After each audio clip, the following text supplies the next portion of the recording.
ॐ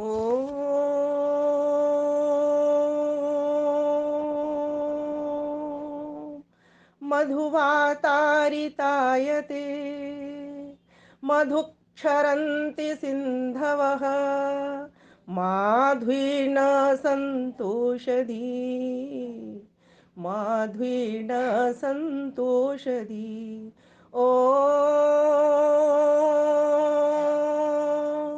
मधुनाक्तमुतोषशो मधुमं पार्थिवं रजः मधुद्यौरस्तु नः पिता मधुद्यौरस्तु नः पिता। ओ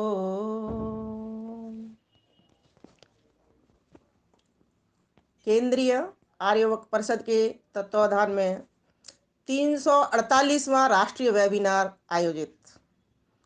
तालियों के साथ मैं धन्यवाद करूंगी, नमन करूंगी बड़े भैया डॉक्टर श्री अनिल आर्य जी को। एक लंबे अरसे से लगभग 2.5 वर्ष से हमको सभी को साथ लेकर के चल रहे हैं, रुकने का नाम नहीं लेते। चाहे हम बीमार हो जाएं या वो बीमार हो जाएं, छूमंतर कर देते हैं हमारी बीमारियों को, पुनः पुनः हमको खड़ा कर देते हैं। ऐसे भैया अनिल आर्य जी नमन करती हूँ। साथ ही आज के जो हमारे मुख्य अतिथि हैं वरिष्ठ अधिवक्ता श्रीमती अनुभा भारद्वाज जी, और जो अध्यक्षता कर रही हैं प्रधाना स्त्री आर्य समाज प्रीति विहार श्रीमती सुमन गुप्ता जी, एवं सभी अनेकानेक जगहों से, स्थानों से, हमारे देश से और विदेश से जुड़े हुए जितने भी भाई बहन हैं, माताएं हैं, सभी को मैं अपना हार्दिक नमन वंदन करते हुए बसंत पंचमी की बहुत बहुत शुभकामनाएं और बहुत बहुत बधाइयां प्रेषित करती हूँ। परमात्मा हम सबके जीवन में बसंत लावे, नित हो जीवन में बसंत, सर्व दुखों का होवे अंत, बने मधुर विद्वान संत, पढ़े वेद के नित्य ग्रंथ, करें धर्म आवार पंथ, माँ सरस्वती को नमन अनंत, वीर हकीकत शीस झुकंत। बसंत पंचमी की इस प्रकार से कुछ शब्दों से मैं आप सभी को शुभकामनाएं देते हुए अपने विषय की ओर आती हूँ। मेरे समक्ष 2 विषय हैं। एक, जैसे कि हमारा प्राकृतिक मौसम ऋतु परिवर्तन हुआ है, बसंत ऋतु में हम सभी जा रहे हैं। कल बसंत पंचमी से बहुत ही सुंदर मौसम, जैसा कि आज ही हमें पता चल रहा है, 1-2 दिन से पता चल रहा है, मौसम में एकदम से चेंज आया है। बहुत सुखद परिवर्तन जिसको कि कहा जाए, जिसको कि कृष्ण ने कहा कि मैं ऋतुओं में बसंत हूँ, इसीलिए इसको ऋतुराज का नाम दिया जाता है। जहाँ वर्षा ऋतु को रानी के रूप में कहा जाता है, वहीं बसंत को ऋतुराज के रूप में कहा जाता है। वास्तव में न शीत न उष्ण, और हमारा जीवन भी कहा जाता है जब प्रकृति में परिवर्तन हम इतना सुंदर देखते हैं, जहाँ पर पीले पीले फूल खिले हों गेंदे के, और भी अनेकानेक प्रकार के सुंदर सुंदर रंग बिरंगे फूल खिले हों, और वहाँ पर वो प्रकृति भी स्वयं हमसे कह रही होती है कि तुम भी हमारी तरह महको, खिलो, फूलो, फलो। और ये जो पीला रंग है, ये कहता है हमको कि अब तुमने ब्रह्मचर्य आश्रम को भी पालन कर लिया, गृहस्थ आश्रम का भी पालन कर लिया, अब थोड़ा से मुनि बन जाओ, जागृत अवस्था में आ जाओ, थोड़ा सा जाग जाओ। क्योंकि व्यक्ति का व्यक्तित्व तब तक पूर्ण नहीं माना जाता जब तक कि वो अपनी पूर्णता को सिद्ध ना करे। पूर्णता को सिद्ध करने के लिए हमें ब्रह्मचारी से गृहस्थ, गृहस्थ से वानप्रस्थ की ओर तो बढ़ना ही पड़ेगा, और उसके बाद में संन्यास। तो ये बसंत ऋतु हमें बताने के लिए आई है कि बहुत हो गए लड़ाई झगड़े उपद्रव, सुखी दुखी बहुत हो गए, अब थोड़े से समशीतोष्ण हो जाओ। कृष्ण भगवान भी गीता में कहते हैं, समः शत्रु च मित्रे च तथा माना पवनयो। सुख आए दुख आए, शीत हो उष्ण हो, गर्मी हो, वर्षा हो, सर्दी हो, पतझड़ हो, आंधी हो, चराई बहती चलते रहो, विचलित नहीं होना, डावाडोल नहीं होना, दौड़ना है। जैसे ट्रेन, सुपरफास्ट ट्रेन दौड़ती है और अपने गंतव्य को प्राप्त कर लेती है, ये बसंत ऋतु बताने के लिए आइए। बनिए संत, बसंत, बसे बनिए, और क्या बनिए, संत बनिए। जब व्यक्ति संत बनना प्रारंभ कर देता है, संत के ध्यान देना बहुत बड़ा ये गुण होता है कि संत बनना इतना आसान नहीं होता। बहुत सारे आपको साधु मिले होंगे, बहुत सारे महात्मा विद्वान मिले होंगे, बहुत सारे योगी मिले होंगे, लेकिन जिसके भीतर संतत्व की भावना आ जाती है, पीले परिधानों को जो जीवन में समाहित कर लेता है, ऐसा व्यक्ति फिर बसंत पंचमी को सार्थक कर लेता है। उसके प्रतिक्षण बसंत आ जाता है। क्यों? क्योंकि अब वह परम पिता की इस प्रकृति को जो आज हमें दिखाई दे रही है, अभी होगी शुरुआत, अभी इतनी हुई नहीं है। अभी देखना 8-10 दिन के भीतर देखना आप पार्क में जाकर के किस तरीके से का वातावरण आपसे कहेगा कि तुम देखो मुझे, और इस तरीके से आप अपने तन को, मन को, वचन को महका लो। और जब व्यक्ति इस व्यक्तित्व को प्राप्त करता है, महकने वाले गुण को प्राप्त करता है, तो समझो वो चारों ओर बसंत ला देता है। क्यों? अब उसके भीतर वो संत संत भगवा वस्त्र पहनता है, सूरज भगवा है, सूरज के गुण उसके भीतर समाहित हो जाते हैं। इसीलिए जहां जहां से संत निकलता है, वहां वहां पर सिर उस संत के लिए झुक जाते हैं। ये प्रकृति बताती है तुम भी संत बनो। और संत की सीमा सीधी नहीं आती, वो पीलेपन से गुजरती है, वो वानप्रस्थ से गुजरती है। वानप्रस्थ, वन के भीतर उपस्थित हो जाइए आप, वन को भीतर लेकर के आ जाइए। आप घर के भीतर रहते हो, घर के काम होंगे सारे, सब कुछ होगा, लेकिन जहां व्यक्ति अपने कर्म क्षेत्र, जो उसने उसका गंतव्य, जिसको लेकर के वो आगे बढ़ रहा है, जैसे अभी हमारा केंद्रीय आर्यवक परिषद अपना लक्ष्य लेकर के बढ़ा है, क्या? तृणवंतो विश्वमार्यम, पूरे विश्व को आर्य बनाना है। वह लक्ष्य अगर हमने अपना ले लिया है, तो हमको संत बनना पड़ेगा। कोई मान करे, अपमान करे, फूल भेंट करे या कांटों में निला दे, 18 बार जहर पिया था। महर्षि दयानंद संत थे। ये समशीतोष्ण ऋतु कहने के लिए आई है कि जीवन में समशीतोष्णता लाइए, संत बन जाइए तुम। छोटा सा बालक वीर हकीकत राय, संतत्व के गुण थे, आत्मा परमात्मा का सही मायने में उसको ज्ञान था। बताइए कौन इस छोटी सी आयु में इतनी बात समझता है और अपना बलिदान कर देता है। लूंगी इस विषय को भी, लेकिन अभी तो मैं बात कर रही हूं कि जिस उपासना के लिए आज सभी बसंत ऋतु में सरस्वती का पूजन करने में लगे हुए हैं, उपासना करने में लगे हुए हैं। ये एक दिन एक जागृति का दिवस है, संकल्प का दिवस है कि प्रतिदिन हम सरस्वती की उपासना करेंगे। ये सरस्वती है कौन? महर्षि दयानंद सरस्वती कहते हैं ये सरस्वती वो होती है जो कि कहा जाता है विविध ज्ञानम विद्यते यस्याम चितौ सा सरस्वती ईश्वरः।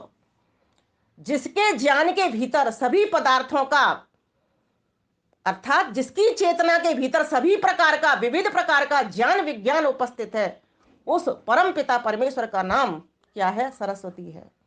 दूसरी बात, सरस्वती वाणी को भी कहते हैं। मैं बोल रही हूं, ये वाणी बोल रही हूं, वेद के मंत्र पढ़े, ये जो वेद के मंत्र पढ़े ये सरस्वती ही है। वो परम पिता परमेश्वर सरस्वती और उसकी वाणी भी सरस्वती। इसलिए वेद ने क्या कह दिया? स्तुता मया वरदा वेद माता प्रचोदयंताम। मैंने तुम्हारे लिए स्तुता मया, मेरे द्वारा स्तुता प्रशंसित की गई है। क्या? वरदा, वरों को देने वाली। कितने वरों को दे रही है? स्तुता मया वरदा वेद माता। ये जो वेद माता है, ये वेद वाणी है, ये मेरे द्वारा तुम्हारे लिए प्रशंसित की गई है। हे मनुष्यों, आओ ज्ञानी बनो, विद्वान बनो, और क्या करो? प्रचोदयंताम, इसका खूब प्रचार प्रसार कर दो। ये सरस्वती उपासना का पर्व है, ये मधु पर्व है। जीवन में मधु आता ही तभी है, ध्यान देना। मधु कहते हैं शहद को, और शहद का गुण न शीत होता न उष्ण होता। मधु को किसी भी ऋतु में खा सकता है, कोई भी व्यक्ति खा सकता है, डायबिटीज का पेशेंट भी मधु को खा सकता है। जीवन मधु वाता रितायते, मधुर हवा वहे, मधुक्षरंत सिद्ध वह। सागर का पानी मधुरता से भर जाए, जो खा रहा है वो मधुरता से भर जाए। माधुर्य संत औषधि, और जो औषधियां हैं वो मधु से भर जाए। ये वेद सिखा रहा है। ये कब भरेगा? जब इस वेद विद्या का आप प्रचार प्रसार करना प्रारंभ कर दोगे, स्वयं लोगे इसको और आगे आगे इसको बढ़ाते चले जाओगे। कितने वरों को देने वाली है? स्तुता मया वरदा वेद माता प्रचोदयंतम पावमानी दुजानम। क्या क्या करती है ये? पावका नह सरस्वती, वेद ने वहीं यह भी कहा है, और यहां भी कह रहे हैं कि दुजों को पवित्र करने वाली है। और वहां भी कहा गया है पुण्य पवने धातु से पावक सिद्ध शब्द सिद्ध होता है। इसका अर्थ होता है पावका। पावका अर्थात पवित्र करने वाली, अर्थात आपको सुख शांति माधुर्य से भरने वाली। ये वेदवाणी है। इसीलिए इस वेदवाणी की समीपता करना प्रारंभ कर दो। जो व्यक्ति वेदवाणी की समीपता करता है, समझो वो सरस्वती की उपासना कर रहा है। क्योंकि वेद वेद वेद के भीतर जो विविध विज्ञान ज्ञान विज्ञान इस संसार का सुख व्यक्ति का धर्म है क्या? यह तो अभ्युदय निश्रेय सिद्धि धर्म, अर्थात जो इस संसार के सुख ऐश्वर्य भी दिला दे और परमात्मा का परमानंद भी प्राप्त करा दे, वही तो हमारा धर्म है। मनुष्य का क्या धर्म है? इसीलिए आपने देखा होगा पुरुषार्थ चतुष्टय के भीतर क्या बोलते हैं हम, धर्म अर्थ काम मोक्ष, और पहला अंग धर्म ही है। मनुष्य का धर्म क्या है? आएंगी ये बाधाएं, आंधियां आएंगी, तूफान आएंगे, आपको विचलित नहीं होना। जैसे ये वसंत ऋतु आई है, ये आपको खिलाने महकाने आई है, ऐसे भी तुम्हारा भी जीवन इस वेद वाणी से, तन में, वाणी में और कर्म में, व्यवहार में। इसीलिए आपने देखा होगा सरस्वती माता के एक चित्र जब बनाता है चित्रकार, तो उसमें प्रतिमा अंकित करती है। प्रतिमा के भीतर क्या करता है? 4 हाथ लगे हुए थे। वो क्या है? ईश्वर तो निराकार है, उसका तो कोई आकार नहीं, फिर भी प्रतिमा द्वारा क्या हम समझ सकते हैं? हम समझ सकते हैं सरस्वती कब आपके जीवन में प्रतिष्ठित होती है, जब व्यक्ति आचमन असमनता चारों ओर से उसको ग्रहण कर लेता है, तब आपके जीवन में सरस्वती आती। और आचमन प्रवचन आपने ग्रहण कर लिया, अपनी उन्नति कर ली, लेकिन औरों की उन्नति आपने कितनी की?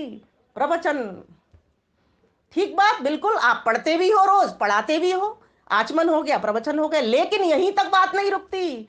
तीसरा हाथ, वहां जहां 2 हाथों ने आचमन प्रवचन की बात कह दी, वहां तीसरा हाथ क्या कहता है? अभ्यास करो। जो तुमने पढ़ा है, जो तुमने ज्ञान विज्ञान लिया है, कितने आप साधना में बैठते हो? कम से कम महर्षि दयानंद सरस्वती लिखते हैं, न्यून से न्यून 1 घंटा सुबह, 1 घंटा शाम को तो बैठने का अभ्यास करो। ध्यान में बैठ के करोगे क्या? संसार की बातें लाओगे? नहीं, उस संसार पति की जिसने इतना सुंदर आपके लिए, आप स्वयं से मिलवाने के लिए संसार को बना दिया, ऐसे संसार पति से मिलने के लिए आप उसके गुणों का, कर्म का और स्वभाव का चिंतन करोगे। उसके गुण कर्म स्वभाव को बताएगा कौन? ये वेदवाणी बताएगी। इसलिए कहा स्तुता मया, मैंने तुम्हारे लिए स्तुत कर दी, प्रशंसित कर दी, तुम्हें दे दी, प्रदान कर दी। तुम पढ़ो, आचमन में लाओ इसको और इसको पढ़ाओ, खूब इसका प्रवचन करो। और बस आचमन प्रवचन से ही सीमित मत रह जाना, इसका खूब योगाभ्यास करो। और आपके जीवन में, व्यवहार में ये आना चाहिए। 4 हाथ है सरस्वती के, आचमन, प्रवचन, अभ्यास और व्यवहार। नोट कर लीजिए इसको ध्यान पूर्वक। ये आज बसंत पंचमी का पर्व, जिसको श्री पंचमी, श्री लग गया, अर्थात ऐश्वर्य, धन, वैभव, सारी सब कुछ ये दिलाने वाली है ये वेदवाणी। क्यों? क्योंकि सारे पदार्थों का ज्ञान इसके भीतर है, सभी वस्तुओं का नाम इसके भीतर है, कैसे प्राप्त होगी वो सब इसके भीतर है, कैसे उस परमानंद की प्राप्ति होगी वो सब इसके भीतर है। हर प्रकार का ज्ञान विज्ञान, ज्ञान, कर्म, उपासना, सब कुछ इसके भीतर निहित है। लेकिन कब आपको प्राप्त होगी? ये बसंत पंचमी का पर्व कहने के लिए आया है। जिस व्यक्ति के जीवन में ये वेदवाणी प्रतिष्ठित हो जाती है, वो क्या होता है उसके साथ में? तो कहा प्रचोदयंताम पावमानी दुजानाम, ब्राह्मण बना देती है, और ऐसे वैसे लुच्चे टुच्चे ब्राह्मण नहीं बनाती, ब्रह्मनिष्ठ बना देती है, ब्रह्म की उपासना सिखला देती है, ब्रह्म से प्रीति सिखला देती है, ब्रह्म में रुचि करवा देती है और पवित्र कर देती है। जैसे अग्नि पवित्र होती है, उसके भीतर कोई भी वस्तु डालो उसको वैसी ही कर देती है, अपने स्वरूप की कर देती है। लोहा भी उसके भीतर डाल दो तो बिल्कुल रक्त होकर के पता नहीं चलता ये लोहा है या अग्नि है। ठीक इसी प्रकार से परम पिता परमेश्वर की जब सन्निधि व्यक्ति कर लेता है तो वो संत बन जाता है, बसंत को अपने जीवन के भीतर ले आता है। अब वो सिर्फ इसलिए खाता है कि मैं परम पिता पर, उसका लक्ष्य एक ही है कि ईश्वर को प्राप्त करना है, इसीलिए इस गाड़ी को चलाना है। ध्यान देना, ये गाड़ी चलनी भी जरूरी है और इसके भीतर आत्मा का रहना भी जरूरी है, तभी ये जीवन बनता है। विद्याम अविद्याम च यस्तद वेदो भयम स, अविद्या मृत्युम तीर्थया विद्या अमृतम अश्नुते। विद्या को भी जानो, इस गाड़ी को भी जानो, और अविद्या को भी जानो, दोनों को जानो। ज्ञान को भी जानो और कर्मों को भी जानो। ज्ञान को भी धारण करो और ज्ञान को धारण करके कर्म को भी धारण कर लो। अर्थात ज्ञान लेकर के सिर्फ ज्ञानी बन करके मत बैठ जाओ, योगी भी बन जाओ, थोड़े से परिव्राजक होकर के चारों ओर विचरना भी प्रारंभ कर दो। आचमन करो, इसका खूब खूब आचमन करो, ये तुमको पवित्र कर देगी। परमपिता परमेश्वर शुद्ध पवित्र है, जीवात्मा भी स्वरूप से शुद्ध है, लेकिन इस संसार के अविद्या में ग्रसित होकर संसार में आकर के फिर वो पवित्र नहीं रह पाता, विकारी बन जाता है। लेकिन स्वरूप से तो वो भी निर्विकार है, लेकिन अविद्या के कारण, अल्पज्ञता के कारण वो विकार में फंस करके इस संसार में रमण करना प्रारंभ कर देता है। इस योग की स्थिति को प्राप्त करने वाली ये ऋतु है। ना अधिक ऊपर जाओ, अगर ऊपर चले गए तो फूलो मत, अगर नीचे गिर गए तो रो मत, झूलो मत, डोलो मत। ये बसंत कह रहा है आपको, समान स्थिति कर लो, स्थित प्रज्ञ हो जाओ। अपने कार्यों में, अपने व्यवहार में, अपने जीवन में, अपने वार्तालाप में, सब में स्थित होकर के रहो। तब जाकर के आपके जीवन कह बोल उठेगा कि अब बसंत आया है। ये बसंत तो हर वर्ष आता है इस तरह का। प्रकृति तो अपना काम कर रही है, ईश्वर की व्यवस्था इतनी सुंदर है। क्या आप ईश्वर की व्यवस्था को धारण कर रहे हो अपने जीवन के भीतर? क्या आपके जीवन की व्यवस्था ऐसी सम हुई है? समत्वम योग युच्यते। क्या आपके जीवन में वो योग उपस्थित हुआ है? भगवान राम वनवास को जाते हैं तो दुखी नहीं होते हैं, भगवान राम को राजगद्दी मिलती है तो हर्षित नहीं होते हैं। ये उदाहरण आप सभी जानते हो। महान पुरुषों के साथ भी, जितने भी महान पुरुषों को आप उठाओगे सभी के साथ यही है। बसंत ऋतु कहने के लिए आई है, इस विद्या की देवी को इसकी समीपता करना प्रारंभ करो। आपने देखा होगा इन दिनों जिनके बच्चे अभी नए 3-4 वर्ष के हुए हैं, अभी आजकल दिल्ली में भी और बहुत जगहों पर 4+ एडमिशन होते हैं बच्चों के, तो वहां भी जब नए कॉपी और नया पेन उनको मिलता है तो भी कॉपी के ऊपर क्या लिखा जाता है? सबसे पहले ओम सरस्वत्यै नमः। बहुत बहुत अपनी अपनी मान्यताएं, सनातन धर्म में भी बहुत सारे पंडित अपने इस तरह से लिखते हैं, ओम वाग्देव्यै नमः, ओम वाण्यै नमः, ओम एम सरस्वत्यै नमः, ओम वाग वागेश्वरी। क्योंकि सरस्वती के भी बहुत सारे नाम आए हैं। सरस्वती के उसमें 57 नाम इसके वाणी के आए हैं। इस सरस्वती का अर्थ वाणी होता है। श्लोक, गौरी, भारती, सरस्वती, इस प्रकार से एक ही वाणी के अनेक अनेक नाम है। और ये तो अमरकोश प्रथम कांड 6 के अनुसार सरस्वती शब्द वेदों में नदी और वाणी दोनों के लिए प्रयुक्त होता है। तो हमको यहाँ पर कौन सा अर्थ लेना है? हमको यहाँ पर वाणी का लेना है। तो ये जो वाणी है, सरस्वती विद्या की देवी है। इस विद्या की देवी की सही उपासना क्या है? सही उपासना यही है कि इससे अपने जीवन को भरिए, नित्य एक वेद मंत्र का पाठ करिए। जब आपके जीवन में ये आ जाएगी पूरी तरीके से, तन में, मन में, वचन में, व्यवहार में, कर्म में, वार्तालाप में, जब ये प्रतिष्ठित हो जाएगी तो आपका जीवन बसंत बन जाएगा। बसंत नाम भी होते हैं लोगों के, क्यों रखे जाते हैं? उनके माता पिता क्यों रखते हैं? इसीलिए रखते हैं कि इस व्यक्ति के जीवन में समता आवे, योग की स्थिति बने, स्थित प्रज्ञ बने। इसीलिए ऐसे लोगों के नाम बसंत रखे जाते हैं। लेकिन लोगों को इसका पता ही नहीं चलता। वसंत का सीधा सीधा अर्थ संत बन जाइए, संतत्व की स्थिति को लेकर के आइए। और ये आएगी तभी जब आप क्या करोगे? वेद की समीपता करोगे। क्या सोच करके करोगे? ये ईश्वर की वाणी है और ईश्वर ने हमारे लिए आदेश, निर्देश, उपदेश, संदेश किया है।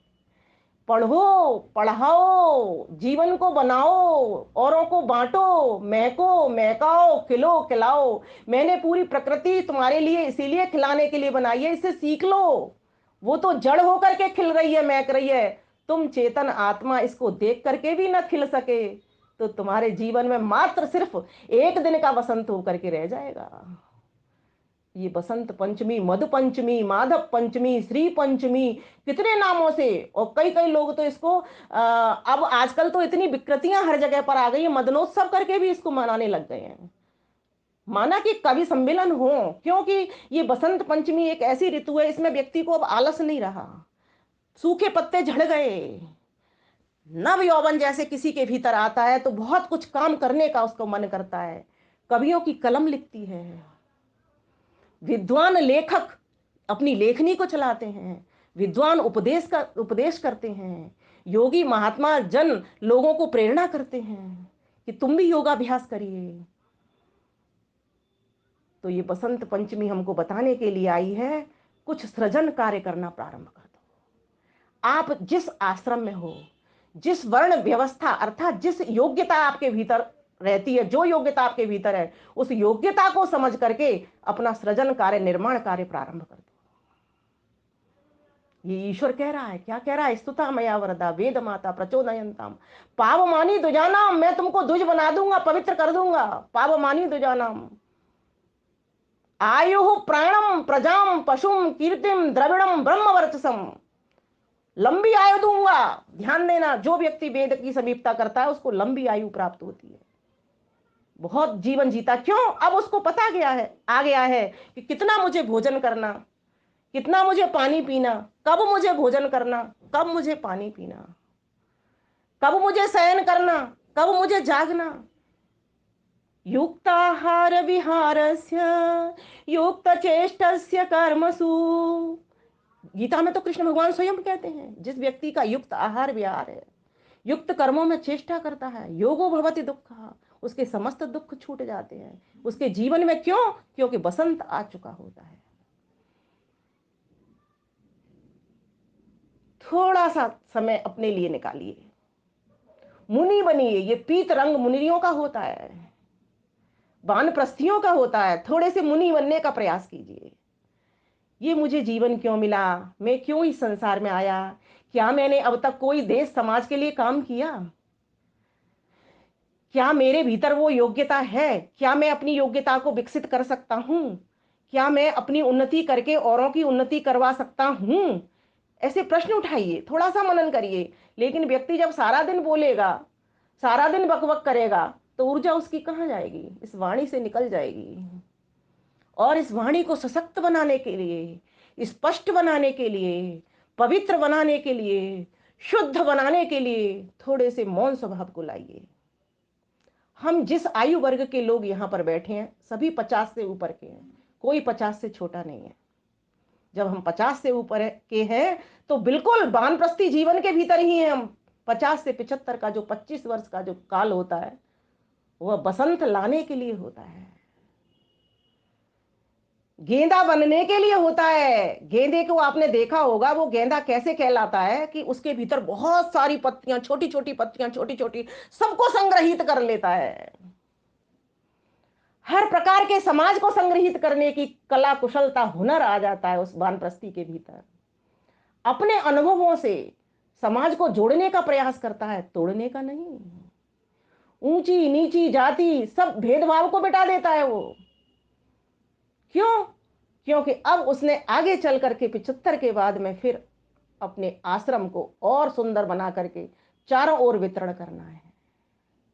जैसे मधु पात्र में मधु भरा हो और कोई मधुमक्खी उसके ऊपर आ जाए, और मधुमक्खी तो बनाती ही छत्ता है, वो तो फूलों से पराग लाती हैं, लेकिन वो आ जाए तो वो झरना प्रारंभ हो जाता है। ठीक इसी प्रकार से मधु वाता रितायते, संत जब बन जाता है व्यक्ति तो वो सोचता है चारों ओर मधु बहे, मधुर मधुर हवा बहे, अर्थात हर किसी को सुख की प्राप्ति हो, मैं अकेला ही सुख प्राप्त ना करूं। मधुक्षरंत सिंधव, सागर नदियां कल कल बहें, सबको पानी पीने के लिए मिले, सबको स्नान के लिए मिले, सबका भला हो, सबका कल्याण हो, सर्वे भवन्तु की भावना से वो फिर विचरना प्रारंभ कर देता है। ये बसंत ऋतु सिखाने के लिए आई है। ये कोयल स्वर में गा रही है, किसका आह्वान कर रही है, क्यों आह्वान कर रही है? उसी ईश्वर का आह्वान कर रही है। इस ऋतु में फूल पत्ती भी बोल रहे होते हैं, उनके पास एक बार खड़े होकर के देखना, आप देखते भी हो लेकिन नजरअंदाज कर जाते हो, क्योंकि आपने अपनी आवश्यकताएं, अपनी बातें, अपने विचार इतने अधिक कर लिए, इतना कूड़ा करकट इकट्ठा कर लिया है कि आपको उन मनमोहक की मुस्कान को देखने का अवसर ही प्राप्त नहीं होता। थोड़ा सा वाणी पर विराम करके, थोड़ा सा मन का पट खोल करके एक बार इस प्रकृति का निहारण कीजिए। आप संकल्प के साथ बढ़ना प्रारंभ कीजिए, इस बसंत को अपने जीवन में लाना प्रारंभ करिए। आप फिर देखना कितने बढ़िया संत बन करके, ये हमारी भारत भूमि, ये आर्यावर्त देश तो है ही संतों का, ऋषियों का, मुनियों का ये देश है। हम आर्यों का देश है। प्रकृति के मुक्त वातावरण में हमारे पूर्वजों ने आंखें खोली थी।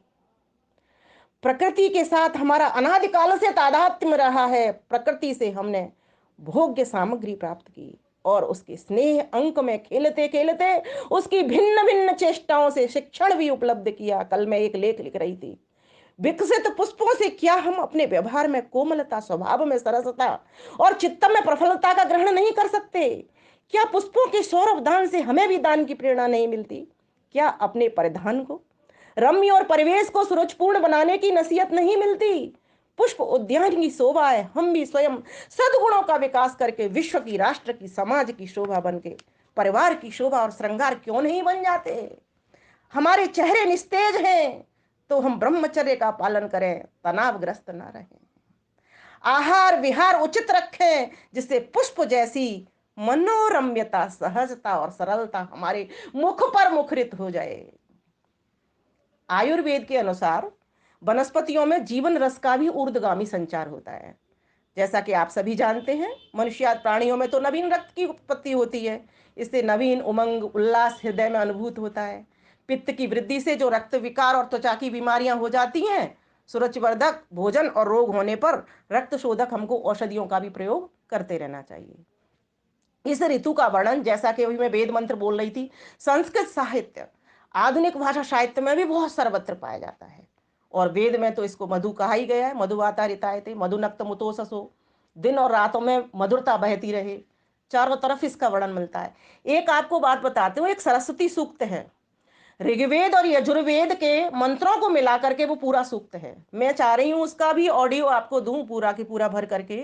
तो जब कल आप बसंत पंचमी मनाओगे तो आप उस सरस्वती सूक्त को पढ़ना और उसका नित्य प्रति पाठ करना। कई लोग ये सोचते हैं हम क्या पाठ करें, तो अभी तक हम सभी को ये कहते हैं कि एक कोई वेद मंत्र लो और उसका पाठ करो, नित्य उपासना करो और यज्ञ करो और थोड़ा सा उसका पाठ करो। लेकिन आज मैं आपको बता रही हूं कि आप एक वर्ष भर के लिए उस सरस्वती सूक्त को पाठ प्रारंभ कर दीजिए। मैं आपको पूरा वीडियो भर के दूंगी, आज दे देती पर आज समय थोड़ा कम रहता है बोलने में अपनी बात को। उस सरस्वती सूक्त के भीतर ऋग्वेद के बहुत सारे मंत्र हैं। जैसे मैं एक छोटा सा ट्रायल बताती हूँ आपको। पावकानः सरस्वती बाजेभिर्वाजिनीवती यज्ञं वष्टु धिया वसु, यज्ञं वष्टु धिया वसु। ये मंत्र आएंगे ऋग्वेद 1, 3, 10 से लेकर के क्रमशः मंत्र हैं इसमें। ओम चोदयित्री नृतानां चेतन्ति सुमतीनां यज्ञं दधे सरस्वती, यज्ञं दधे सरस्वती। ओम अहोवर्णः सरस्वती प्रचेतयति केतुना धियो विश्वा विराजती, धिया विश्वो विराजती। मैंने इसमें 16 मंत्र हैं पूरे सरस्वती सूक्त में। इन सभी का काव्य और इनकी व्याख्या कर रखी है। मैं कभी आपको इसका ऑडियो पूरा भर करके, जिससे आप जब भी हवन करेंगे, डेली नित्य प्रति करते ही हैं आप लोग घरों में, और अगर साप्ताहिक करते तो भी, और नहीं करते तो भी, मानसिक अगर आप यज्ञ करते हैं तो भी, सुबह की उपासना में, शाम की उपासना में अगर इन सूक्तों को आप पूरे पूरे सूक्त को पढ़ेंगे, 16 मंत्रों का ये पूरा सूक्त है मेरे पास में, इसको पढ़ेंगे तो आपके भीतर विद्या की देवी स्वयं प्रतिष्ठित हो जाएंगी। आप स्वयं सरस्वती हो जाओगे। आपको सरस्वती चित्र नहीं देखना पड़ेगा, फिर लोग आपका चित्र देखेंगे, लोग आपका अनुकरण करेंगे। क्यों? क्योंकि अब आपने वो सरस्वती अपने जीवन में प्रतिष्ठित कर ली है, आप स्वयं सरस्वती बन गए। ईश्वर ने हमको अपनी ताकत, अपना नामकरण हमको भी प्रदान किया। ये समझने की बात है, बहुत गहरी बात कह रही हूं मैं। ईश्वर का जो नाम सरस्वती है, कौन अपना पद देता है बताइए? कोई नहीं देता। लेकिन ईश्वर ने हमको वो ताकत दी है कि मैं सरस्वती हूं, मेरी वाणी सरस्वती है, और मैं चाहता हूं तुम भी सरस्वती हो जाओ। आयु प्राप्त करो, प्राणम प्रजाम प्रजा प्राप्त करो, संतान बनाओ सुंदर सुंदर, उत्तम उत्तम बुद्धि वाली, प्रजाम पशुम प्राणम कीर्तिम, यश की प्राप्ति करो। ये सब वेद विद्या की समीपता से ही आएगा। और मैं यहीं तक नहीं छोड़ता तुमको, ब्रजत ब्रह्म लोकम, मैं अपना ब्रह्म पद भी आपको प्रदान कर देता हूं। बताइए, कोई देता है अपनी कुर्सी? एक बार कुर्सी पे बैठ जाए और उसके पास से आप खड़े होकर के भी देख लेना, वो डरता रहेगा पूरे टाइम कि कहीं ये मेरी कुर्सी ना छीन ले।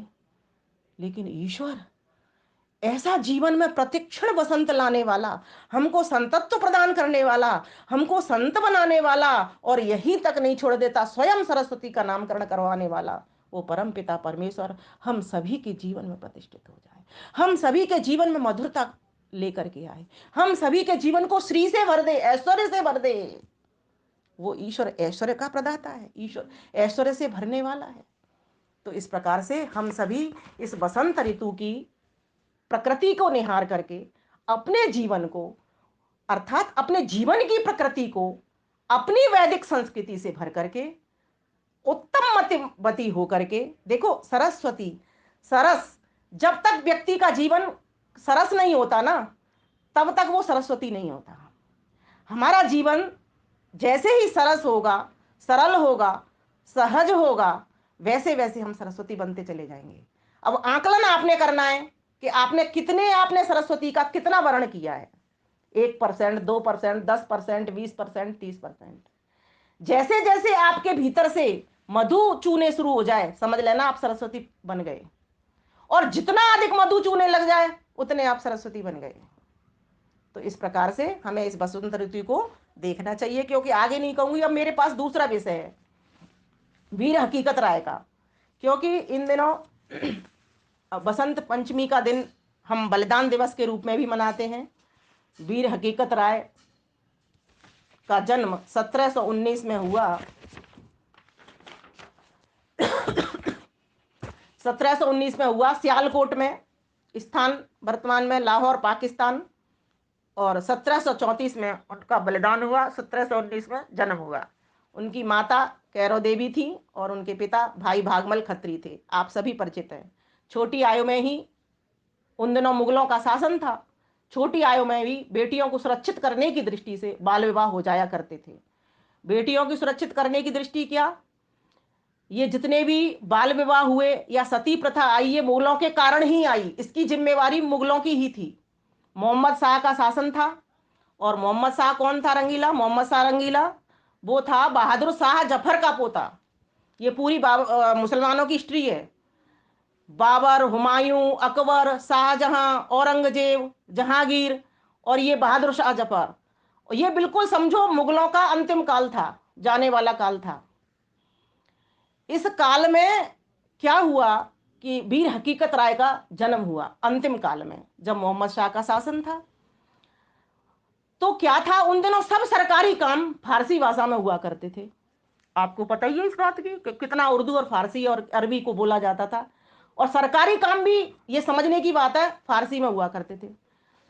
माना कि वीर हकीकत राय के माता पिता ने उनको इतनी अच्छी शिक्षा दी थी, पूरी भगवत गीता याद करवा रखी थी उसको, संस्कृत के सभी श्लोक उसको कंठस्थ थे।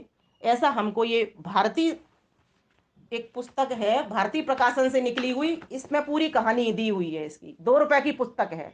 ये आप अपने घर में लाइए, अपने बच्चों को पढ़ाइए, और रात्रि को सोते वक्त माताएं बहनें ये संकल्प लें, इस पुस्तक को अपने बच्चों को जरूर सुनाएंगे। राष्ट्रभक्ति से बच्चों को जब तक हम ओत प्रोत नहीं कर लेते, ये बहुत अच्छी प्रेरणाएं ये होनी चाहिए। मैंने अपनी बेटी से कहा कि बेटी देखना जरा, मैं तो थक गई हूँ सुबह से, तुम इस पुस्तक को मुझे ये कहानी सुना दो। मैं एक ढंग ये भी बताती हूँ आपको। तो उसने देखा कि माँ थकी हुई है, तो उसने मुझे पूरी कहानी सुना दी। मेरा हेतु क्या था? मेरा हेतु ये था कि जब ये मुझे सुनाएगी तो ये भी पढ़ लेगी। वैसे मैं इसको कहूंगी कहानी सुन ले, तो कहानी नहीं सुनने आएगी। मैंने कहा तू सुना दे, मैं थक गई हूँ, मेरी इच्छा है, कल मुझे बोलना ये कहानी सुना दे। उस बच्ची ने मुझे पूरी कहानी सुना दी। और किसमें से? इस पुस्तक से सुना दी। पुस्तक पढ़ गई और उसको कहानी याद है, मुझे वो पूरी कहानी याद नहीं है। उसे शब्द से वो याद है। बच्चों की स्मृति बहुत तेज होती है। हमारे पास और भी बहुत कुछ बोलने के लिए, कहने के लिए, सुनने के लिए, घर के कामों में व्यस्तता होने से हमारे पास उतनी मेमोरी नहीं होती। तो मैं आपको इसलिए प्रेरणा के लिए बीच में रोक करके अपनी बात को कह रही हूं कि बच्चों को ऐसी कहानियां नित्य प्रति, जैसे दादी नानी कहानियां सुनाया करती थी, आप भी अपने बच्चों के साथ सेट होइए। रात्रि को सोते इस वक्त किसी न किसी एक महान पुरुष की कहानी उसको सुनाइए। अभी बसंत पंचमी का दिन याद क्यों किया जाता है, ये बच्चों को बताइए। वीर हकीकत राय का बलिदान हुआ था, इसीलिए भी हमारे लिए ये इतिहास गौरवपूर्ण इतिहास है, ये समझने का इतिहास है। सबसे छोटी उम्र का बालक, मात्र 14 वर्ष का बालक, बताइए बलिदान दे देता है। किसके संस्कार थे? ये माता पिता के ही संस्कार थे। तो कहानी बड़ी सुंदर है, मस्त कहानी है ये। थोड़ा सा मैं इसकी झलक दे देती हूँ, अधिक लंबी ना कहूंगी। मैंने इसको काव्य में भी किया है। विह्वल हुई है आंखें, कैसे कलम चलेगी, उस वीर की हकीकत कैसे विमल लिखेगी। विह्वल हुई है आंखें। कल मैं रात्रि को कई बार रोई। उस बच्ची ने इस तरीके से प्रेजेंट की वो कहानी, इस तरह से पढ़ती गई, वो भी खो गई उसमें। उसके पापा ने भी उस कहानी को सुना, पिताजी ने भी, और वो भी, उनके भी आंखों में से आंसू ढरक आए उस कहानी को सुनते सुनते। मात्र 30 पेज की ये पुस्तक है और छोटे छोटे पेज है इसके। ये आप भी पढ़ना इस पुस्तक को, लाके एड्रेस मेरे से ले लेना इसका। विह्वल हुई है आंखें, कैसे कलम चलेगी, उस वीर की हकीकत कैसे विमल लिखेगी।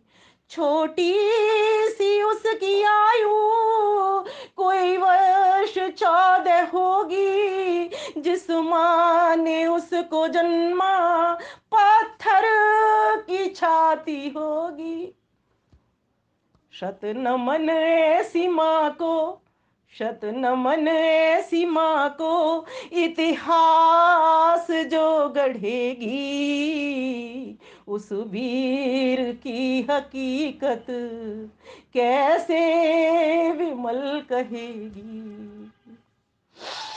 जल्लाद सामने है, हथियार ले खड़ा है, मस्तक नहीं झुका है, निज धर्म पे अड़ा है। जल्लाद सामने है, हथियार ले खड़ा है, मस्तक नहीं झुका है, निज धर्म पे अड़ा है। जय जय मां अम्बे गौरी, जय जय मां दुर्गा मेरी, आकाश में गुंजेगी, उस वीर की हकीकत कैसे विमल लिखेगी। ये यहाँ तक का सीन कैसे पहुंचा? जब बालक मदरसे में पढ़ने जाता था तो कुशाग्र बुद्धि का बच्चा था। जो जो मौलवी पढ़ाया करते थे, मदरसों में तो मौलवी ही पढ़ाते हैं, अध्यापक तो हमारे गुरुकुलों में विद्यालय में पढ़ाते हैं, तो मौलवी पढ़ाते थे तो बहुत जल्दी याद कर लेता। तो साथ के बच्चे ईर्ष्या द्वेष के कारण उससे चिढ़ते थे। जब चिढ़ते थे तो खेल खेल में एक बार इतनी उसको चिढ़ हो गई कि उसे कहने लगे कि तू हमारे साथ खेल खेल ले। उसने कहा मेरा खेल में बिल्कुल रुचि नहीं है। इधर से उसके घर में रिश्ता आ रहा था, लक्ष्मी के साथ शादी होनी थी, तो उसका रिश्ता आ रहा था क्योंकि बाल विवाह हो रहे थे। और ये भी मुगलों के कारण लगता था कि इस बेटी को कोई और वारिस मिलेगा तो जल्दी जल्दी विवाह कर दिया करते थे। जब तक बेटी का मासिक धर्म नहीं आता उससे पहले ही उसको विवाह कर दिया करते थे। घर में ससुराल में आकर के मासिक धर्म शुरू होता था। जबकि महर्षि दयानंद सरस्वती कहते हैं 16 वर्ष की आयु तो निकृष्ट कोटि की आयु है, 20 वर्ष की मध्यम और उत्तम कोटि की जो आयु होती है वो तो 24 वर्ष की होती है। 24 वर्ष से पहले विवाह नहीं करना चाहिए। लेकिन करे तो करे क्या? और सुनिए कहानी। जब वो कहते हैं खेल खेल में उसको बुला करके लाया, तो उसने कहा कि नहीं हम तो खिला करके छोड़ेंगे, तू खेल हमारे साथ में। ये इस पुस्तक में लिखी हुई है कहानी। तो वो खेलने के लिए चले गया तो कह रहा कि माँ अंबे की कसम खाता हूं, मेरा बिल्कुल भी मन नहीं है इस खेल में, मैं दुर्गा की कसम खाता हूं। इस तरह से उस बालक ने कहा। तो वो उत्तर में क्या कहते हैं वो लड़के जो रशीद और अनवर थे, देख लीजिए, नाम भी देख लो उनके। जितनी भी हत्याएं हो रही हैं और आज भी हत्याएं हो रही हैं, सुल्तानपुरी के भीतर भी जो किस्सा हुआ है, और भी जहां जहां स्थानों पर आप देख रहे हैं, जहां जहां पर हिंदू घटा, वहीं वहीं पर इस प्रकार के आक्रमण हो रहे हैं। वो बालक, उसका धर्म परिवर्तन किया जा रहा था और किस तरह हो रहा है साजिश देखिए। वो बालक कहते हैं जब उसने कहा कि मैं नहीं, मेरा बिल्कुल भी खेलने का मन नहीं है, बोले देखी तेरी दुर्गा तेरी अम्बा, पत्थर की मूर्ति है, उसको 3 लात मारो और यूं जाएगी वैसे जाएगी, उसकी पूजा तो लातों से होती है। इस प्रकार से उस बच्चे के सामने कहा। बताओ, कोई किसी के भी धर्म की बात हो, किसी की, यहां आस्था की बात है मात्र, यहाँ इस तरह की बात है। कोई भी किसी के भी महान पुरुष को अगर कोई गाली देता है या ईश्वर को कोई गाली देता है, कोई कैसे सहन करे? किसी माता पिता को कोई गाली कैसे सहन करेगा? बोले उसने तो कुछ जवाब में उत्तर भी नहीं ढंग ज्यादा दिया, कड़ा उत्तर भी नहीं दिया। उसने तो यही कहा, कोई तुम्हारी फातिमा बीवी के साथ अगर ऐसा व्यवहार करे तो तुमको कैसा लगेगा? बस इसी बात को लेकर के झगड़ा मच गया। कहते हैं मौलवी जी देख रहे थे, मौलवी जी आए, उनका झगड़ा शांत कराया और उसको कहा कि तू हकीकत घर चला जा। उन बच्चों को रफा दफा कर दिया। दूसरा दिन हुआ, फिर थोड़ा सा झगड़ा हुआ, उसकी शर्ट फट गई हकीकत की। वो घर पे आया तो भागमल जी परेशान, उसके पिता, माता जी उसकी कैरो देवी परेशान, सब परेशान थे। ये क्या हो रहा है, किस तरह का झगड़ा चल रहा है इन बच्चों में? वो बच्चा अपने हिंदू धर्म के प्रति सशक्त है, दृढ़ बना हुआ है, और उधर वो अपने इस्लाम धर्म के प्रति सशक्त बने हुए हैं। उनकी शिक्षा, धर्म की शिक्षा, उनकी कुरान ये शिक्षा देती है काफिर है काफिरों को मारो, और हमारी वेद की शिक्षा ये शिक्षा देती है कि सर्वे भवन्तु सुखिनः सर्वे सन्तु निरामया। सभी सुखी हो, सभी का कल्याण हो। दोनों अपने अपने धर्म पर अड़ गए। ये आप ही विचार करते हैं, निर्णय कर सकते हैं इस बात पर कि कौन ठीक है कौन ठीक नहीं है। किसी से भी इसका निर्णय करवा लेना। तो जो ये कह रहा है कि सभी सुखी हों वही अधिक ठीक है।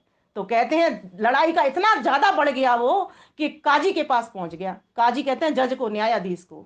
और जो मुसलमानों का शासन है तो उनके नाम भी उसी तरीके के उर्दू के होंगे। इसीलिए मैं सभी को एक और प्रेरणा करना चाहती हूँ, अपने हिंदी की भाषावली में से उर्दू के शब्दों को निकालना प्रारंभ करिए। सोचिए कि मैंने कौन सा शब्द उर्दू का ले लिया। इन अंग्रेज पहले 800 साल तो हमें मुसलमानों ने मारा, मुगलों ने मारा, 200 वर्ष हमें अंग्रेजों ने मारा। हम कहाँ हैं? देखो तो सही एक बार अपने आप को। किस तरह से हमारे बालकों की हत्या की जा रही है, किस प्रकार से बहन बेटियों को लव जिहाद में फंसाया जा रहा है, किस प्रकार से लैंड के ऊपर जिहाद किया जा रहा है, किस प्रकार से इकोनॉमी का आर्थिक जिहाद किया जा रहा है। एक बार विचार करो आपको लगेगा ये हमें कहीं के नहीं छोड़ेंगे। ये वेद विद्या उपनिषद दर्शन, कल मैं अनिल जी को सुन रही, बड़ी अच्छी बात कही उन्होंने, 2 मिनट के भीतर बहुत बढ़िया बात की। ये सारे मिट जाएंगे, हम बचेंगे तो ये सारे वापस आ जाएंगे। हमारी जमीन बचेगी तो हम बचेंगे, हम बचेंगे तो हमारी संस्कृति बचेगी, और हमारी संस्कृति बचेगी तभी हम अपने देश का निर्माण कर पाएंगे, सशक्त कर पाएंगे, सशक्त भारत कर पाएंगे। अन्यथा तो विकास की जगह विनाश हो जाएगा। इसलिए जागो, देखो पड़ोस में क्या हो रहा है, देखो तुम्हारा फल वाला कौन है, देखो तुम्हारा दर्जी कौन है, देखो तुम्हारा पुस्तक विक्रेता कौन है, देखो तुम्हारा वॉशिंग मशीन को ठीक करने वाला कौन है, आपको देखो आपका नाई कौन है, बाल बनाने वाला कौन है। आपको कहीं ना कहीं वही दिखाई देंगे। मीठा बोल बोल करके वो आते चले जा रहे हैं और हमें परेशान करते चले जा रहे हैं। अगर आप सही मायने में बसंत लाना चाहते हो, अपने शास्त्रों की रक्षा करना चाहते हो, अपनी संस्कृति की रक्षा करना चाहते हो, अपनी सम्मति की रक्षा करने चाहते हो, अपने संतों महात्माओं को बचाना चाहते हो, अपने महान पुरुषों को बचाना चाहते हो, तो आप जाग जाओ। ये बसंत ऋतु जगाने के लिए आई है। विद्या की देवी कह रही है जागो, भागो मत, डरो मत, सामना करो, अधर्म का सामना करो। भगवान कृष्ण ने अधर्म का सामना किया, भगवान राम ने अधर्म का सामना किया। ये हमारा धर्म परिवर्तन कर रहे हैं। स्वामी श्रद्धानंद को याद कर लिया करो थोड़ा थोड़ा, कभी कभी। उनकी हत्या किसने की? आपको वही नाम आएगा। ये कौन लोग हैं? ये वही लोग हैं जो हमारी संस्कृति को मिटाने के लिए चले हैं। धीरे धीरे करके एक एक बार इनका आता चला जा रहा है। हाथ में मौली बंधती है, सिर पे चोटी बांधते हैं, गले में लॉकेट डाल रखा है। हमारी बहन बेटियां पागल हैं। क्यों? क्योंकि माता पिता ने कभी उनसे कहा ही नहीं बेटा तू ये कहानी को पढ़ दे, इस कहानी को पढ़ दे। कोई जीवनी की पुस्तक, कोई कहानी उसको ऐसी सुनाई नहीं। क्यों? माता पिता को फुर्सत ही नहीं थी किटियों से। ये वीर हकीकत राय कहते हैं काजी के पास किस्सा पहुंच गया और काजी से निर्णय करने के लिए कहा गया। तो अब वो तो अपने पक्ष के लिए बचेंगे, शासन उन्हीं का है। तो उन्होंने तो सारी गलती, लड़कों ने शिकायत की थी, उसने बहुत कहा, उसकी एक भी नहीं सुनी और जल्ला। और फिर कहा कि चलो ठीक है हाकिम के पास चलते हैं। इतनी देर में भागमल को पता चल गया कि ये हाकिम के पास जाने वाला है काजी। वो पहले ही पहुंच गए, जैसे पहले अर्जी लगा देते अपने जमानत की, उस ठीक उसी प्रकार से वो पहले ही पहुंच गए। पहले पहुंच करके उन्होंने हाकिम से बहुत सारी बात की कि ऐसे ऐसे मेरे बच्चे का कत्ल करने जा रहा है, क्योंकि उसने शर्त रखी है, काजी ने कहा है कि हमारे शरीयत में लिखा हुआ है कि जो या तो वो इस्लाम धर्म स्वीकार कर ले, अन्यथा तो मौत की सजा है सीधी सीधी। उन्होंने हाकिम को बहुत अनुनय विनय की। हाकिम कहते हैं बड़ा न्यायाधीश, जैसे हाई कोर्ट काजी हो गया, सुप्रीम कोर्ट वो हो गया हाकिम।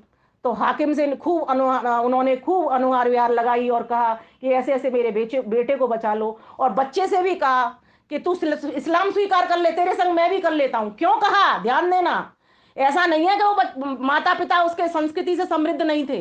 ये बात भी समझने की है, कई बार प्रेजेंटेशन में गलती हो जाती है। वो चाहते थे एक बार बच्चा बच तो जाए, फिर उसके बाद देख लेंगे इसको कि किस तरीके से। तो इस प्रकार से उनके माता पिता भी बहुत सशक्त थे, इसीलिए वो पहले हाकिम के पास पहुंच गए, बोले मेरे बच्चे को बचा लो। तुम काजी को कहोगे तो काजी तुम्हारी बात मान जाएगा। तब कहते हैं काजी पहुंच गया उसके बच्चे को लेकर के, बांध करके हाकिम के पास में।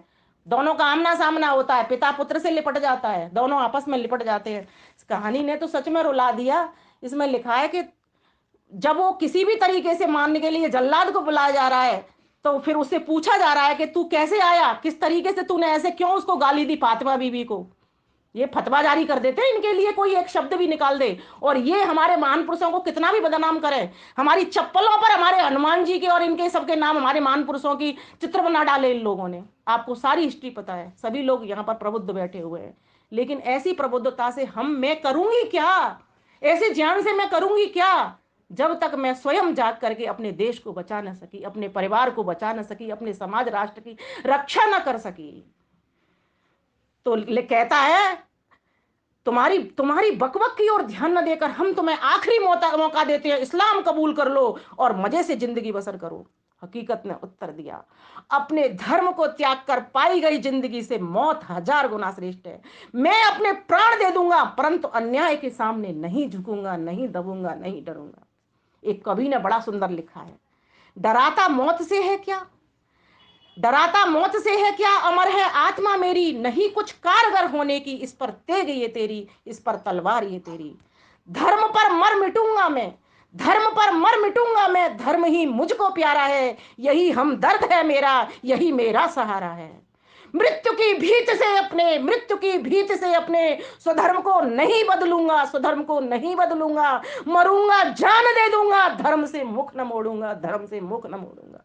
पिताजी दीजिए आज्ञा, पिताजी दीजिए आज्ञा, मुझे चोला बदलने की, सम्मति मांगती आत्मा है बाहर को निकलने की, बाहर को निकलने की। हकीकत राय की बात है, जब सुनी हाकिम ने और काजी ने तो आग बबूला हो गए। काजी गुस्से से बोले, इस्लाम की तौहीन करने का परिणाम हम तुम्हें अभी बतलाते हैं। काजी ने जल्लाद को आवाज दी। काजी की आज्ञा सुनते ही भागमल पुत्र की ओर भागा, अपने बेटे से लिपट कर कहने लगा, मेरे बेटे को मत मारो, मेरी जान ले लो हाकिम साहब, मेरी जान ले लो, इस पागल बुड्ढे को बाहर निकाल दो। काजी ने हुक्म दे दिया। उसी समय 2 सिपाही भागमल को पकड़कर बाहर ले गए। जाते जाते भी भागमल हकीकत के प्राणों की भीख मांगता चला गया। जल्लाद, इस काफिर की गर्दन फौरन धड़ से अलग कर दो, जिससे किसी काफिर को फिर इस्लाम का अपमान करने की जरूरत कभी ना हो। जल्लाद ने एक ही बार में हकीकत का सिर काट दिया। इस प्रकार धार्मिक कट्टरता के कारण हकीकत राय को अपने प्राण गंवाने पड़े। हकीकत राय ने अपने बलिदान द्वारा स्वधर्म प्रेम का एक अनोखा उदाहरण भारतवासियों के सामने रखा। धर्म पर बलिदान होने वाले हकीकत राय का नाम सदा अमर रहेगा। हकीकत राय के बलिदान के पश्चात उनकी पत्नी लक्ष्मी ने पति के साथ सती होकर के अपने प्राण त्याग दिए। हकीकत राय ने के माता पिता ने भी पुत्र के वियोग में रोते रोते अपने प्राण त्याग दिए। ये सती प्रथा का जन्म भी करने वाले यही मुगल हैं, ये बाल विवाह का जन्म भी करने वाले यही मुगल हैं, और ये हमारे बहन बेटियों को फंसाने वाले भी यही मुगल हैं। भाइयों बहनों, जाग जाओ। आज इस बलिदान दिवस के अवसर पर कल आप वेद मंत्रों से अपने यज्ञ में आहुति लगाओगे और साथ ही साथ संकल्प लोगे, इस राष्ट्र का सैनिक मैं हूं। महर्षि दयानंद की शिक्षा यही तो थी। महर्षि दयानंद नींव थे। महर्षि दयानंद के भीतर राष्ट्रवेद भक्ति कूट कूट करके भरी हुई थी, और हम महर्षि दयानंद के सैनिक हैं। हम स्वामी श्रद्धानंद के सैनिक हैं। महर्षि दयानंद का काम इसीलिए हुआ स्वामी श्रद्धानंद मिले, लेकिन स्वामी श्रद्धानंद का काम करने के लिए तो हमको हनुमान बनना पड़ेगा, वज्र अंग बनाने पड़ेंगे। इसीलिए ये बसंत पंचमी का पर्व हमें 2 काम करवाने के लिए आता है। जीवन को संत बनाइए, और दूसरा अपने महान पुरुषों की जीवनी को याद करिए। ये बसंत ऋतु कहने के लिए आई है, तो कहा देखो, कविता में जब लिख रही थी तो मेरी आंखों से आंसू जड़ रहे थे, इसीलिए मेरे से सेंटेंस भी ये लिख गया, विह्वल हुई है आंखें कैसे कलम चलेगी, उस वीर की हकीकत कैसे विमल लिखेगी। जब आंखों में आंसू आते हैं तो कुछ दिखाई नहीं देता।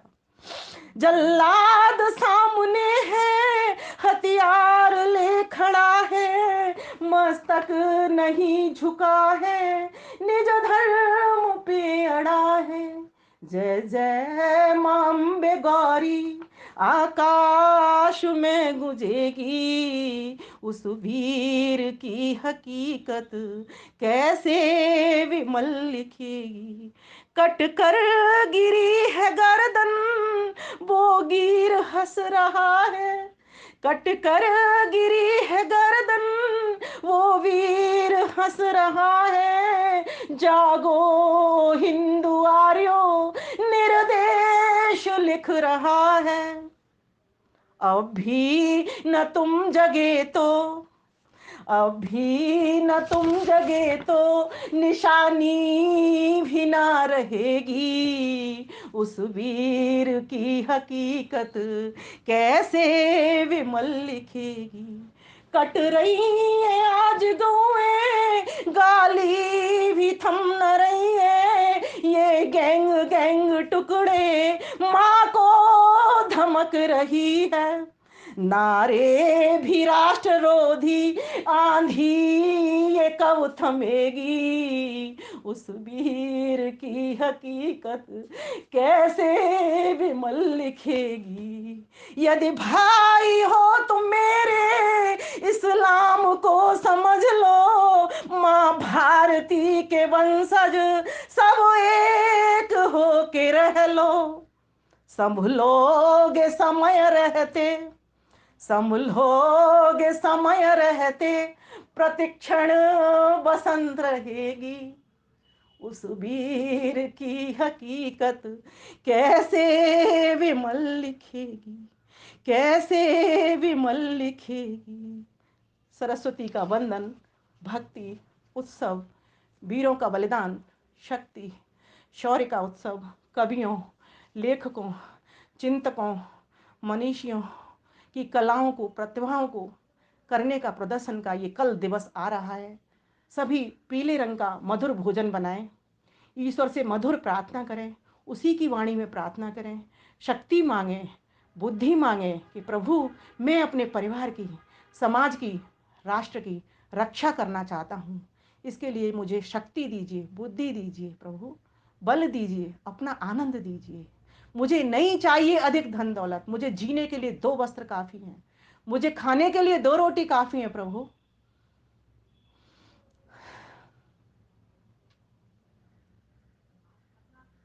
थोड़ा सा मनन करते हुए इस प्रकार से कुछ भजन गाएं, कुछ कविताएं गाएं, प्रेरणा दें, बच्चों को सिखाएं। इस प्रकार से बसंत पंचमी के उत्सव को खूब धूमधाम से मनाएं, खूब धूमधाम से मनाएं।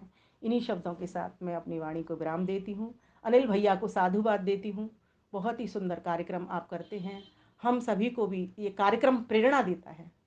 हम सभी अधिकाधिक संख्या में जुड़ते भी हैं। आज भी आपकी संख्या मुझे लगता है काफ़ी अच्छी गई है और इस प्रकार से होती रही है आपकी, और आगे भी। कल भी आपका प्रोग्राम होने वाला है। हम सभी भाई बहन जुड़ें और राष्ट्रभक्ति से ओतप्रोत होकर के परमात्मा की वाणी का गान करते हुए अपने इस मनुष्य के चोले को सार्थक करें। इति ओम शम। बहुत बहुत धन्यवाद।